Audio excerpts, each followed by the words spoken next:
आहोत, राज्यातली उद्योगनगरी म्हणून पिंपरी चिंचवडला ओळखलं जातं, पण कोरोनामुळे तिथे आता नेमकी काय अवस्था आहे याविषयीचा एक रिपोर्ट बघूयात।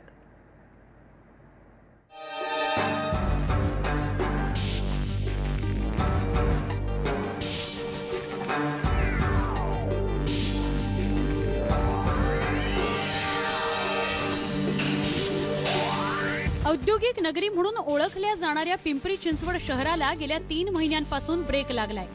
आता अनलॉक मध्ये शहरातील उद्योगधंदे पुन्हा सुरू करण्यास मुभा मिळाली आहे, पण कंपनीत येणाऱ्या कामगारांची संपूर्ण जबाबदारी उद्योजकांवर टाकण्यात आली आहे। त्यामुळे उद्योजकांची कोंडी झाली आहे। कामगार हा महानगरपालिका परिसरामधूनच कामाला येतो कंपन्यांमध्ये, त्याशिवाय मोठ्या संख्येने हजारो कोटींनी टॅक्स हा महानगरपालिकेला दिला जातो।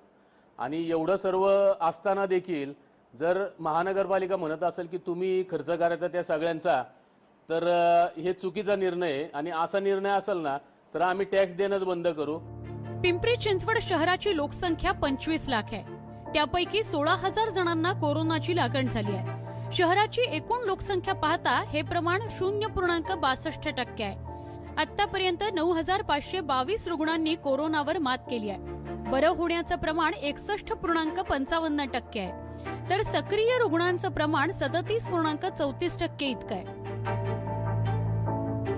ही आकडेवारी पाहता शहरातील कोरोनाची परिस्थिती नियंत्रणात असल्याचा दावा प्रशासनाकडून केला जातोय, पण गेल्या काही दिवसांपासून कोरोना बाधितांची संख्या तिपटीनं वाढली आहे।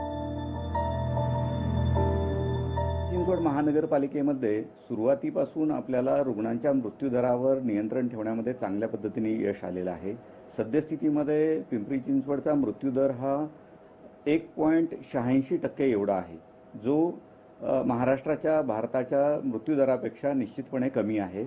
आणि या मृत्यूदरामध्ये आणखी कमी आणण्यासाठी महानगरपालिका पुरेपूर प्रयत्न करत आहे। त्यामध्ये राहणारे लोक खूप आहेत, गर्दीनं राहणारी ठिकाणं खूप आहेत आणि त्याच्यामुळं या विभागामध्ये कोरोनाचा संसर्ग अधिक वेगाने होऊ शकतो हे प्रशासनाच्या लक्षात आलं पाहिजे होतं, परंतु प्रशासनाने गेल्या 4 महिन्यामध्ये कुठल्याही प्रकारचं परिणामकारक पद्धतीनं जे नियोजन करायला पाहिजे ते केलं नाही।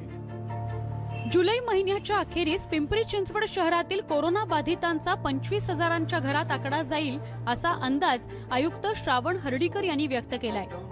त्यामुळे प्रशासनाला उपाययोजना कराव्या लागणार आहेत। मात्र त्याचबरोबर पिंपरी चिंचवडकरांना कोरोनाचा फैलाव रोखण्याची खबरदारी घेण्याची आवश्यकता आहे, तरच परिस्थितीत सुधारणा होऊन व्यापार उद्योगाला चालना मिळणार आहे। पिंपरी चिंचवडहून गोविंद वाकडेसह ब्युरो रिपोर्ट, न्यूज 18 लोकमत।